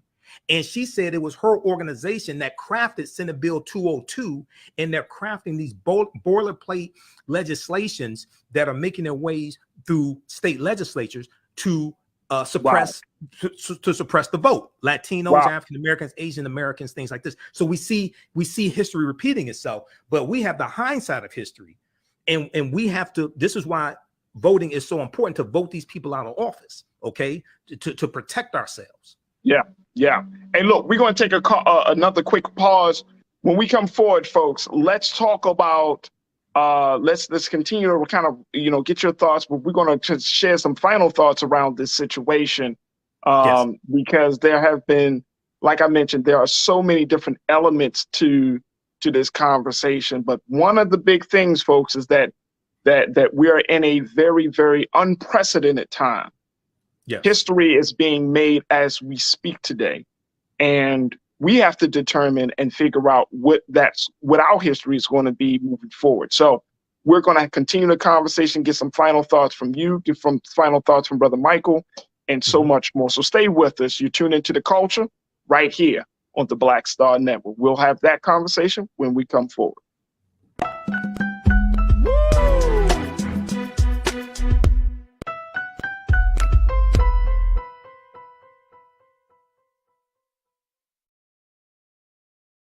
When we invest in ourselves, we all shine.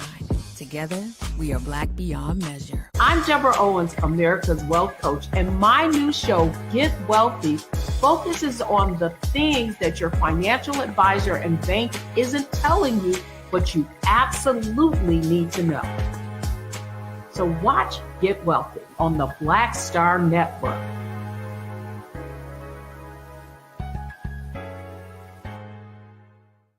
Hi, I'm Dr. Jackie Hood Martin, and I have a question for you. Ever feel as if your life is teetering and the weight and pressure of the world is consistently on your shoulders? Well, let me tell you, living a balanced life isn't easy. Join me each Tuesday on Black Star Network for A Balanced Life with Dr. Jackie. We'll laugh together, cry together, pull ourselves together, and cheer each other on. So join me for new shows each Tuesday on Black Star Network A Balanced Life with Dr. Jackie.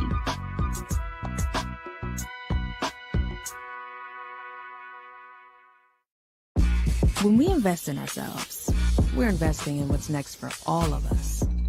Growing, creating, making moves that move us all forward. Together, we are Black beyond measure. When you talk about blackness and what happens in Black culture, we're about covering these things that matter to us, speaking to our issues and concerns. This is a genuine people-powered movement. There's a lot of stuff that we're not getting. You get it, and you spread the word. We wish to plead our own cause. Too long have others spoken for us. We cannot tell our own story if we can't pay for it. This is about covering us. Invest in Black-owned media. Your dollars matter. We don't have to keep asking them to cover our stuff. So please support us in what we do, folks. We want to hit 2,000 people, $50 this month, raise $100,000. We're behind 100,000, so we want to hit that. Y'all money makes this possible. Checks and money orders go to P.O. Box 57196, Washington, D.C. 20037-0196. The Cash App is $RM Unfiltered. PayPal is R Martin Unfiltered. Venmo is RM Unfiltered. Zelle is Roland at RolandSMartin.com. Hatred on the streets, a horrific scene, a white nationalist rally that descended into deadly violence.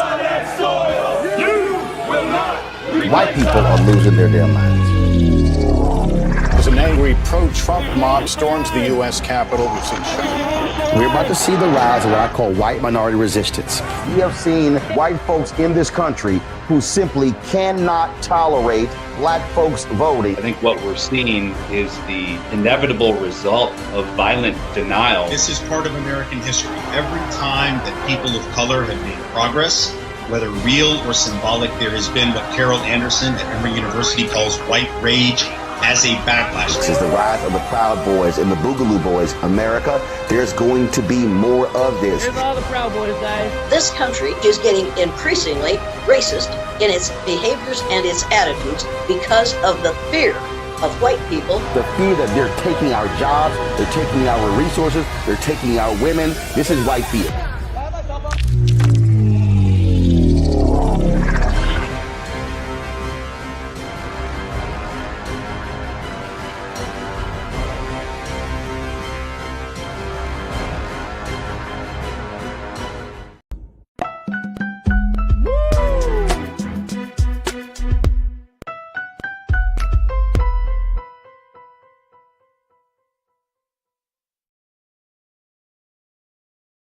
Folks, welcome back to The Culture here on the Black Star Network. I've been having a very, very great, just an awesome conversation with our guest panelists here today, Brother Michael Imhotep, who's been, you've seen him on Roland Martin Unfiltered, and I'm so happy that my brother was able to spend some time with us this afternoon to give us a historical context, to give us his analysis about what we're looking at and what we're expecting to see.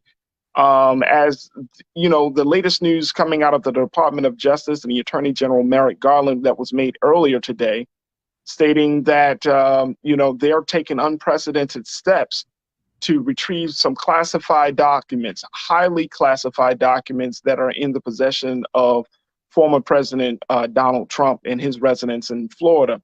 And so we're having this discussion to start to poke holes in this idea that this was first a raid, this wasn't a raid, having the discussions at the implication of this move by the Department of Justice and the FBI. And now I wanted to, as we have a few moments left, and the discussion has been so lively, Brother Michael, and let's bring him back in. The discussion has been so lively, brother, that we just kind of threw away everything else on the page for our show. But it's all good, because you know why? Because, I know, and like, when you have major moments like this, and so many people have been checking in on the chat, on the YouTube, Facebook side. When you have major moments like this, it causes us to pause, to have a reflection moment, a moment of clarity, to look at these things and to say, okay, not just what's happening, but you know, I've been talking about this idea of long-termism, which is that consideration of future people that are coming up behind us. Well, I'm thinking about my son. I'm thinking about my daughter. I'm thinking about, me too. You know what I'm saying? Like we're in a position where we could really turn the tide on how this country operates, right? And I feel like this is a very, very important place in history. And as much as you have laid out so eloquently, you know, where this country has gone historically, the gains that the country have made, the setbacks that we have experienced, one thing is for sure, that history and gains and progress cannot be made unless people make the decision to say enough is enough. We're going to make history. This is what I've thought about, you know, when the Forward Party announced, and this is the third party option that was announced by Andrew Yang, and Whitmer, both Republicans and Democrats. I read a piece by Jamel Bouie. And Jamel made it of the New York Times, and he just slammed this idea. Like, boom, it's not going to work. The system isn't designed for this. Boom, and it hasn't worked. He looked at history, and I said to myself, but isn't history full of accounts of people who weren't confined by what was done yesterday? Isn't history a testimony of the impossible? Well, a lot of it. So what you look at is you see laws and policies create circumstances and conditions. Then movements are created to address those circumstances and conditions, to get laws and policies put in place to address the circumstances and conditions. So when we look at the Republican Party was founded in 1854 as a backlash to what's known as the Kansas-Nebraska Act of 1854, which allowed westward expansion of slavery. So a lot of abolitionists like Frederick Douglass were incensed by this. So the Republican Party was created to be the counter to the Democratic Party at the time. Then 6 years later, November 1860, their candidate for president becomes president-elect, Abraham Lincoln.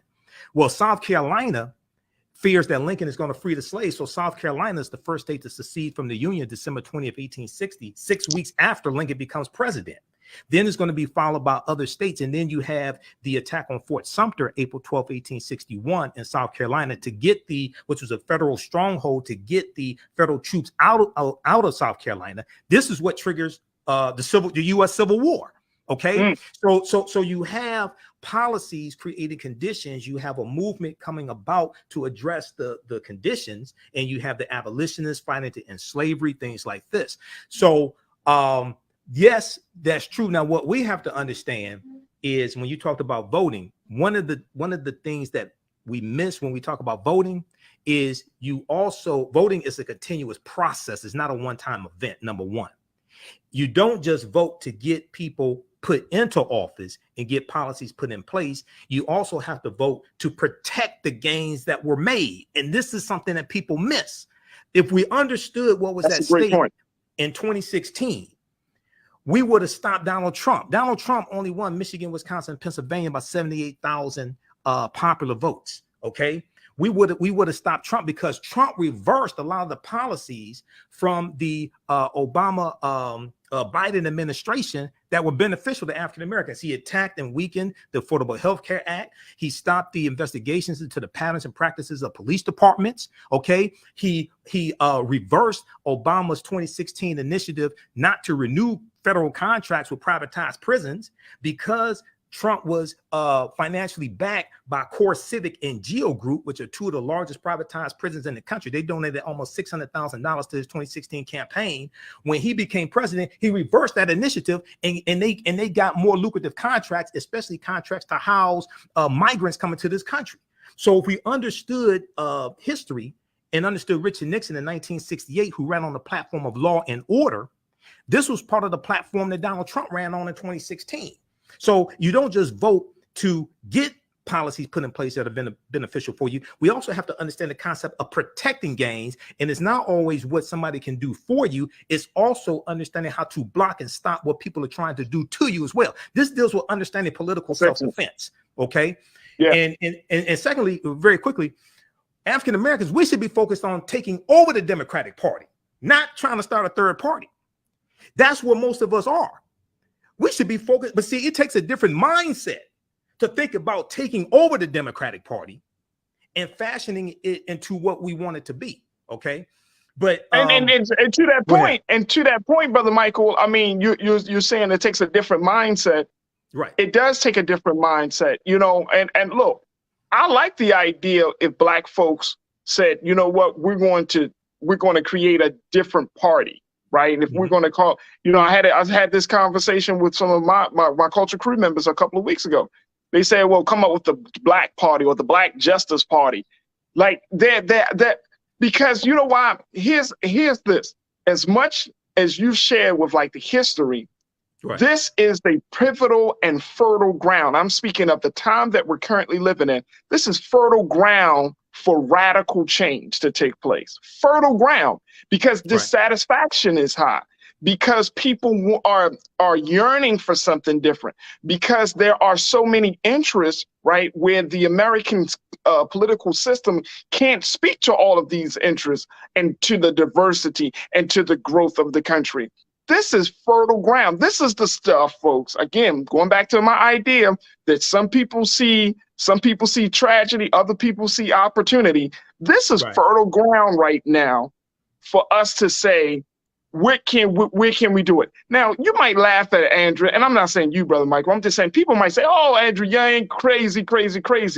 I see it as an opportunity, a sign that, look, if they can come together and put together a little political action committee talking about running some candidates in November and possibly having a presidential candidate by 24, what's stopping us from being in that space?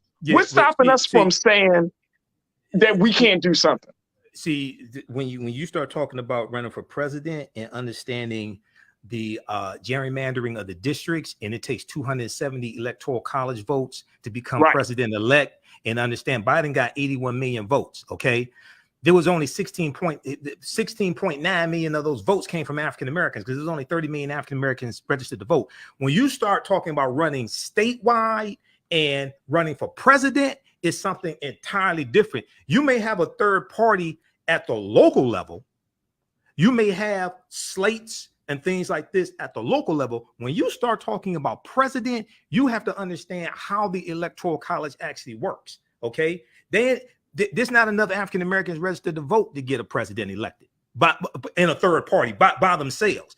61% of Biden's votes came from white people. It was 49 million white people that voted for Biden. I know a lot of people think the majority of his votes came from African Americans. No, it wasn't. He got 81 million votes. Only 30 million African Americans registered to vote. Okay, 16.9 million voted for Biden. When you start talking about on a national level, it's entirely different. We can become a third force because, see, like you have the Progressive Caucus in the Democratic Party. We could become a very powerful third force in the Democratic Party, just like the Tea Party became a very powerful force within the Republican Party. The Tea Party was not a separate party. When they went to go vote, okay, there was the Republican candidate who was a member of the Tea Party. That was a faction within the Republican Party. Look, let me just tell you, we could start there. I'm not saying we jump out there, but you know what I'm saying? Like, but we can start there. And here's my point on that, Brother Michael. My point is realizing that you have power, that we don't just have to be consumers of politics, but we can be producers of new political thought. We don't just have to, we have power, right? And here's why I'm pushing back on a lot of, and this is just my understanding, folks. This is Black Star Network. You know how I keep it 100, y'all, and we can have a diversity of views. But I'm pushing back now on Black folks, Black leaders, Black politicals, just saying, all right, just go out and vote. Man, no. Yeah, no, you can't. I'm pushing back on that. No. That's not, because that's conditioning, especially for the next generation. It's conditioning young people to think that all they got to do is just pull a lever, cast a ballot, and then they wait for change. I'm not waiting on no mystery God to save me in the falling of America, brother. Right. Yeah. You have to I'm not understand waiting. policy. I can't wait on that. I can't wait. Either we gonna get out there and get this shit popping, or we not. Right. It's just Right. You have to understand wait. policy. You have to understand what the candidates advocate for. We have to have our own agenda as well, based upon an understanding of politics and history. But also, there's engagement that takes place after the election is over with, and that's the part that a lot of us miss. The election is the end of one process and the beginning of another process. But very quickly, before we run out of time, brother Farajii, I just wanted to talk very quickly, a couple of minutes about my 2 online history classes I teach on Saturdays and Sundays. I've been studying history for 30 years. I'm a historian. Visit my website, theafricanhistorynetwork.com, theafricanhistorynetwork.com. On Saturdays, 2 p.m. to 4 p.m. Eastern Standard Time, usually, I teach ancient Kemet, the Moors, and the Ma'afa. Oh, there we go. And then you can scroll down and it'll show you the class. On Saturdays, I teach ancient Kemet, the Moors, and the Ma'afa, understanding the transatlantic slave trade, what they didn't teach you in school. This is a 10-week online class. This time around, we're going to do 12 weeks. We deal with thousands of years of history and what leads up to the transatlantic slave trade taking place. Okay, I do a PowerPoint presentation. We have book references, articles, video clips. There's a binder that I teach from. This is going to transform the way you think about history. Okay, you can scroll back up because it has the information right above that. Come on, man. Come on. Wow. And then it has the link there. The class is on sale $60, regularly $130. We do the sessions live. All the sessions are archived and recorded. You can go back and watch it anytime. So a year from now, 2 years from now, you can have full access. You can watch the entire class. The content, I would say, is PG-13. You can use it with your children as well. On Sundays, 2 p.m. to 4 p.m. Eastern Standard Time, normally I teach from the Civil War to the Civil Rights Movement and Black Power, 1865 to 1968. It deals with a lot of history that we talked about today. And if you scroll down a little bit more, we have the second class. We start in 1803 with the Louisiana Purchase and the Haitian Revolution because those 2 events are related. We go throughout history chronologically, see what leads to the Civil War taking place. We deal with Reconstruction, 1865, 1877, Jim Crow era, Great Migration, 1915, 1970, World War I, World War II, Civil Rights Movement, and Black Power movement. To understand what happened to us after slavery ended, what were the laws and policies put in place to get us to where we are today, to understand where we need to go from here. So both classes are on sale, and we have a bundle pack. You get both classes for $100. Visit our new website, theafricanhistorynetwork.com, theafricanhistorynetwork.com. And this helps us keep doing the research, stay on the air, keep broadcasting, pay some of the bills, etc. So I look forward to seeing you all in class this weekend. Hey, Brother Michael. Yes. You are my brother, man. You are my guy, brother. Oh, thanks, No, Farajii. seriously. Thank you so much, brother. You know, this conversation and the way that we had this conversation could not have happened without your scholarship, your brilliance as part of this, really sharing and providing some context. And this is why we need the Black Star Network. This is why we have these conversations, man, because, you know, when you're talking about shaping Black thought, with Black people, you got to hit us with the history. Yes. You got to hit us with the analysis. You got to hit us with the,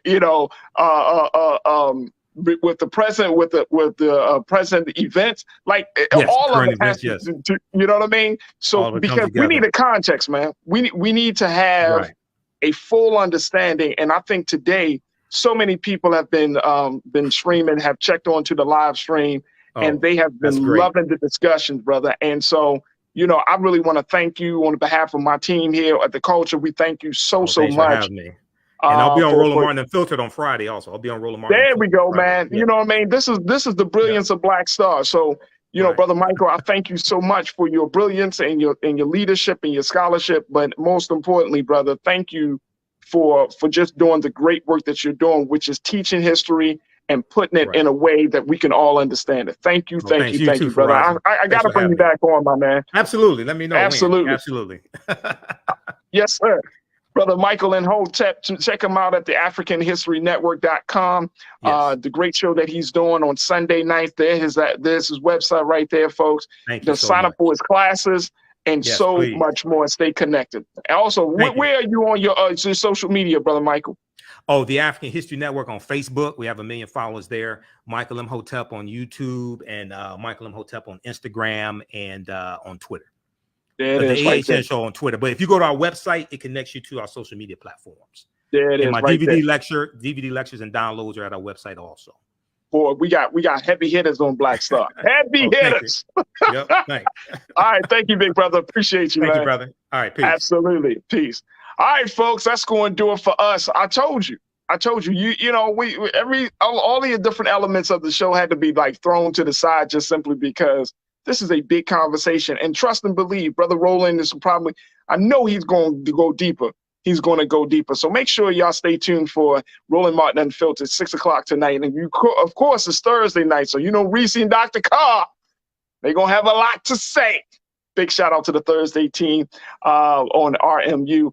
But make sure you show your continued support for what we're doing here at Black Star Network. You can go to our website today and download the app for free. But most importantly, this is the move that we're in right now. The vibe that we're on is financial support, so we can continue to bring unfiltered, unadulterated conversation about issues and the stories that are pertinent to us. BlackStarNetwork.com. We need your full support, folks.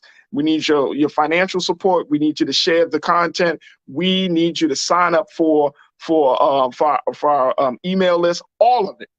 Become a full-blown supporter of Black Star Network. Check us out at BlackStarNetwork.com. Those are all the ways that you can financially support us. And we thank you. We thank you on behalf of the culture and the Black Star Network team. We thank you so much for your continued support of the great work that we're striving to do with Black media. All right, folks, that's going to do it for me. But I want to thank my dynamic team. I want to thank King Keenan. I want to thank Lisa. I want to thank my producer, Joel and Shannon and Ariel. And I thank all of you for your continued your analysis, your thoughts, and your praise for the show. Thank you, thank you, thank you. As always, never be afraid to challenge what's wrong. Stand for what's right while being yourself in the process. God willing, we'll talk tomorrow for another exciting edition of The Culture right here, only on the Black Star Network. Peace. Hatred on the streets, a horrific scene, a white nationalist rally that descended into deadly violence. White people are losing their damn minds. As an angry pro-Trump mob storms the U.S. Capitol, we've seen shootings. We're about to see the rise of what I call white minority resistance. We have seen white folks in this country who simply cannot tolerate black folks voting. I think what we're seeing is the inevitable result of violent denial. This is part of American history. Every time that people of color have made progress, whether real or symbolic, there has been what Carol Anderson at Emory University calls white rage as a backlash. This is the rise of the Proud Boys and the Boogaloo Boys. America, there's going to be more of this. Here's all the Proud Boys, guys. This country is getting increasingly racist in its behaviors and its attitudes because of the fear of white people. The fear that they're taking our jobs, they're taking our resources, they're taking our women. This is white fear.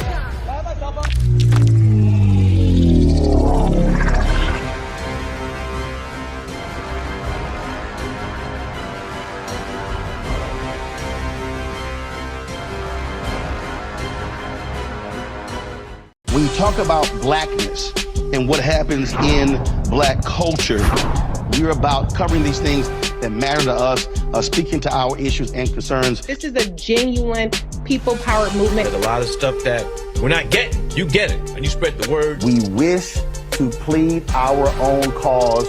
Too long have others spoken for us. We cannot tell our own story if we can't pay for it. This is about covering us. Invest in black-owned media. Your dollars matter. We don't have to keep asking them to cover our stuff. So please support us in what we do, folks.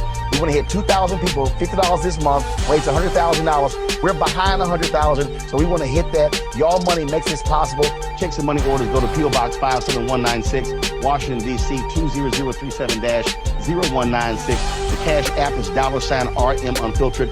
PayPal is R Martin Unfiltered. Venmo is RM Unfiltered. Zelle is Roland at RolandSMartin.com.